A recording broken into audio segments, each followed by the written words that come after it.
کم پیسے دیے ہیں اور پھر چینی کا بحران کیا ہے اور وہ کھرب پتی بن گئے. پھر وہ حکومتیں بناتے ہیں اور لوگوں کو خریدتے ہیں, سینٹ کے انتخاب میں لوگوں کو لے کے آتے ہیں. یہ جو فیوڈل کلچر ہے پاکستان کا, اور نئی فیوڈل کلاس جو پڑھی لکھی ہے, جو فارن گریجویٹ ہے, جو اپنی زمینوں کی بل بوتے پر جو عام لوگوں کی فلاح کے لیے نہیں, اپنے طبقے کی فلاح کے لیے جو ہے وہ کام کرتی ہے. یہ ہے ایشو پاکستان کا ایک اور بہت بڑا مسئلہ. اور سعدیہ, میں صرف آخری بات یہ کہنا چاہتا ہوں کہ لینڈ ریفارمز ہوئی تھیں 2 دفعہ پاکستان میں, 59 میں اور 72 میں, اور بھی ہوئی ہیں, لیکن یہ 2 میجر لینڈ ریفارمز تھیں. جی جب ضیاء الحق پاور میں آئے تو انہوں نے لینڈ ریفارمز میں حاصل کی گئی زمینوں کو, جو پیپلز پارٹی کے دور میں بابائے سوشلزم شیخ محمد رشید مرحوم نے جو ہے, جو فیڈرل لینڈ کمیشن کے چیئرمین تھے, انہوں نے جگیرداروں سے چھین کر مزاروں میں تقسیم کی تھی. اور جہاں آج پیپلز پارٹی کی کچھ بنیادیں ہیں, اس میں ان لینڈ فارمز کا بڑا اثر ہے. تو وہ زمینیں بعد میں شرعی عدالت کے بل بوتے پر سپریم کورٹ میں غیر اسلامی قرار دی گئی ہیں. ہم اس کے خلاف بھی سپریم کورٹ میں گئے ہوئے ہیں, لیکن ابھی اب تو 8 سال ہو گئے, 2012 میں گئے تھے ہم اس کے خلاف. اور وہ ابھی لینڈ ریفارمز ہیں نہیں پاکستان میں, کوئی قانون نہیں ہے کہ آپ کتنی ملکیت رکھ سکتے ہیں. اور یہ تو آپ ملٹی نیشنل کمپنیوں کو لانا چاہتے ہیں, چین کو لانا چاہتے ہیں, کارپوریٹ فارمنگ کرنا چاہتے ہیں. یہ فیملی فارمنگ کو ختم کر کے کارپوریٹ فارمنگ لانا چاہتے ہیں. ہم چاہتے ہیں فیملی فارمنگ جو صدیوں سے چل رہی ہے, جو لوگوں کی بنیاد ہے, اس کو ہم پروموٹ کریں. جو آپ نے یہ مطالبات بتائے, اور فاروق صاحب, وہ آپ کی باتیں سن کے مجھے خود بھی شرمندگی ہو رہی ہے کہ یہ بہت سی باتیں اس طرح کی ہیں جو ہمیں نہیں پتا ان باتوں کے بارے میں, اور ہمیں پتا ہونا چاہیے. ایک سوال جو آپ کے لیے آیا ہے, کیونکہ میں نے سوشل میڈیا پہ بتایا تھا کہ آپ کے ساتھ گفتگو کرنے کا موقع ملے گا, اور وہ یہ ہے کہ سندھ میں آج کل کسان احتجاج کر رہے ہیں, جو کہہ رہے ہیں کہ ٹماٹر اور پیاز کی درآمد کو کی امپورٹس کو بند کیا جائے. اس کے بارے میں آپ کا کیا کہنا ہے؟ اس کی ایکسپورٹس کو, سوری, کہ جو ایکسپورٹ کیا جا رہا ہے. جی جی دیکھیں, جب پاکستان میں کسانوں کو پوری قیمت نہیں مل رہی تو اس پروڈکٹ کی ایکسپورٹ کرنی بند کر دی جائے. لیکن جب پاکستان میں کوئی چیز مہنگی ہو رہی ہے تو پھر آپ امپورٹ کریں ادھر سے, اور پھر اگر ایکسیسو ہے اور قیمت اچھی مل رہی ہے کسانوں کو تو ایکسپورٹ کرنے میں کوئی حرج نہیں ہے. اور یہ ہم ایکسپورٹ کے اور امپورٹ کے خلاف نہیں ہیں بنیادی طور پہ, لیکن یہ ڈیپینڈ کرتا ہے کہ آپ کس وقت کس حالات میں کون سی فصل کو امپورٹ یا ایکسپورٹ کر رہے ہیں. مثلا انہوں نے تو گندم پہلے ایکسپورٹ کر دی, پھر مہنگی امپورٹ کر لی, تو اس طرح تو نہیں یہ کام چل سکتا. اب سندھ کے کاشتکاروں کا یہ بالکل درست اور جائز مطالبہ ہے کہ پیاز اور ٹماٹر کی فوری طور پر جو امپورٹ ہے وہ بند کریں, تاکہ جو ان کے پاس اپنی فصل ہے اس کی قیمت جو ہے نا پراپر مل سکے. دیکھیں, یہاں پہ ٹماٹر 200 روپے 300 روپے کلو تک بھی گیا ہے, لاہور میں 100 روپے تو بہت دیر تک رہا ہے, اور ابھی تو بہت نیچے قیمت آ گئی ہے اور قیمت پوری نہیں ہو رہی. کسی حد اس وقت تمام سبزیاں سستی ہیں, اس وقت تمام سبزیوں کے کاشتکاروں کو بچت نہیں ہو رہی. ہوتا یہ ہے کہ ایک دم فلڈ آ جاتا ہے کسی ایک خاص چیز کا, اور کسانوں کو چونکہ سٹوریج کی فیسلٹیز نہیں ہیں, اور حکومت وہ کوئی سٹور کی فیسلٹی خود پرووائڈ نہیں کرتی. جو بڑے کارپوریٹ والے ہیں, بڑے گوداموں والے ہیں, وہ صرف اس فصل کو کرتے ہیں مہنگا بیچنے کے لیے, وہ سستا بیچنے کے لیے کرتے نہیں ہیں, یا ایک ریزنیبل پرائس کے لیے. تو یہ ایک بڑا, اور محکمہ زراعت جو ہے نا پاکستان کا, وہ کسانوں کی بجائے جاگیرداروں کا زیادہ دوست ہے. ان کی تنظیم کا نام ہے انجمن فارمر ایسوسی ایشن, جس کے ہیڈ ہیں شاہ محمود قریشی صاحب, جو پاکستان کے وزیر خارجہ ہیں. تو یہ آپ دیکھیں کہ یہ فارمر بھی ہیں, ایسوسی ایشن بھی بنائی ہوئی ہے. دیکھیں جتنی سبسڈی ریاست کسانوں کے نام پر جاری کرتی ہے اور زرعی ترقیاتی بینک کسانوں کے نام پہ جاری کرتا ہے, وہ کسانوں کو نہیں ملتی. اس کا 80% یا تو کارخانے دار لے جاتے ہیں یا جگیردار لے جاتے ہیں. یعنی یہ جو سبسڈائز کرنے کا طریقہ کار ہے, اس میں بھی حکومتی اہلکار اور ریاستی ادارے مل کر چھوٹے کسانوں کا استحصال کرتے ہیں. اور یہ سندھ کے تو کاشتکاروں کے ہمیشہ سے یہ ایک بڑا مطالبہ رہا ہے کہ ان کو فصل کی پوری قیمت نہیں ملتی جو اس وقت صورتحال. یعنی اگر پاکستان میں ٹماٹر اور پیاز کو برآمد کیا جائے گا، اس کو امپورٹ کیا جائے گا، تو یہ پاکستان کے کسان کے حقوق کے منافی ہوگا. اس وقت منافی ہے، لیکن اگر نہیں ہے پاکستان میں اور کسان کے پاس بھی نہیں ہے تو پھر امپورٹ کرے نا انڈیا سے، افغان، ایران سے، باقی جگہوں سے. اس کے ہم خلاف نہیں ہیں. ہم نہیں یعنی چاہتے ضرورت کی لوگوں کو بات بہت، ہے، یہ ضرورت کی ضرورت بات کی بات ہے. بیسیکلی ریاست کا ہاتھ لوگوں کی نبض پہ ہونا چاہیے، لوگوں کی ضرورتوں کی نبض کے اوپر ہونا چاہیے. یہ ہمیشہ غلط وقت فیصلے کر رہے ہیں. ایل این جی کا غلط فیصلہ کیا ہے، اربوں روپے کا نقصان ہو گیا. یہ جو حکومت ہے نا، یہ ٹائملی ایکشن نہیں لے رہی. جو ٹائملی ایک ریاستی کردار ہے وہ نہیں کرتی. گندم ایکسپورٹ کر دی، امپورٹ کر لی. چینی ایکسپورٹ کر دی، امپورٹ کر لی.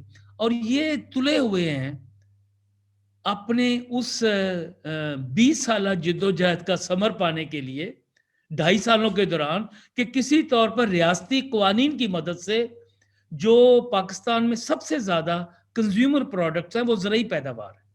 تو زرعی پیداوار کبھی گندم چینی مہنگی نہیں ہوئی تھی پہلے، اس طرح نہیں ہوئی تھی جس طرح یہ چینی 100 روپے سے اوپر چلی گئی، اور گندم جو ہے وہ بھی 80-90 روپے تک کلو جو ہے وہ چلا گیا، 100 روپے کلو تک بھی چلا گیا. یہ کبھی ہوا نہیں تھا. اس 2.5 سالہ دور میں یہ ہو رہا ہے کہ وہ چیزیں جو ہمیشہ سٹیبل رہتی تھی نا، دیکھیں ٹماٹر اور سبزیاں، اس کی قیمتوں میں اتار چڑھاؤ آتا رہتا ہے.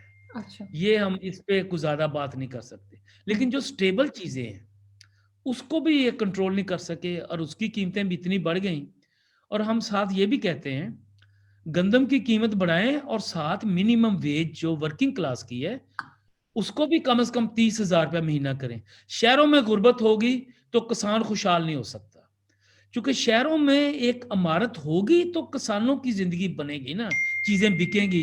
اگر شہروں میں غربت ہے اور طبقاتی تفریق بہت بڑھ گئی ہے شہروں کے اندر، جو اس وقت بڑھ رہی ہے.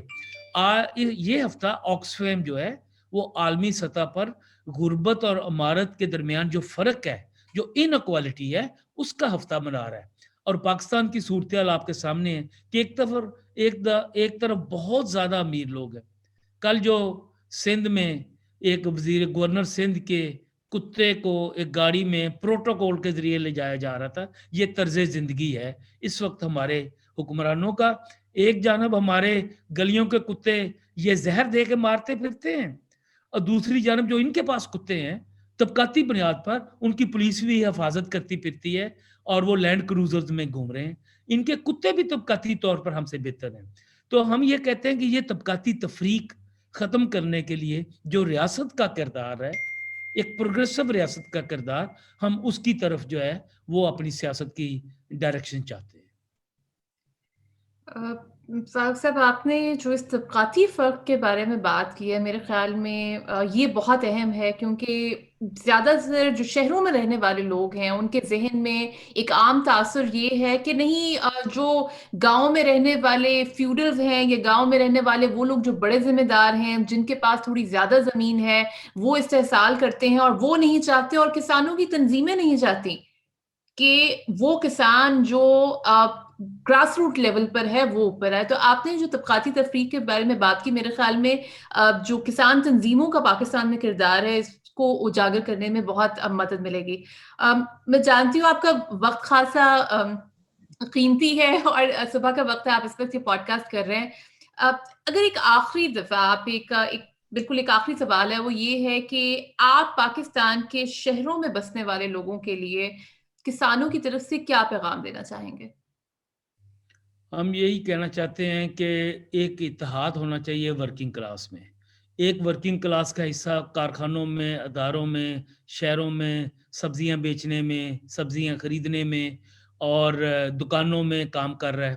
اور ایک ورکنگ کلاس کا حصہ دیہاتوں میں جو ہے وہ بیج بونے سے لے کر فصل کاٹنے تک اور اس کو نکالنے تک اور شہر میں منڈی تک بیچنے میں رول ادا کرتا ہے. یہ جو یونٹی ہے مزدور کسان ان اتحاد کی یہ بہت اہم ہے ہمارے لیے.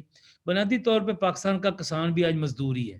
وہ پرانا فیوڈل سٹرکچر اس طرح نہیں ہے.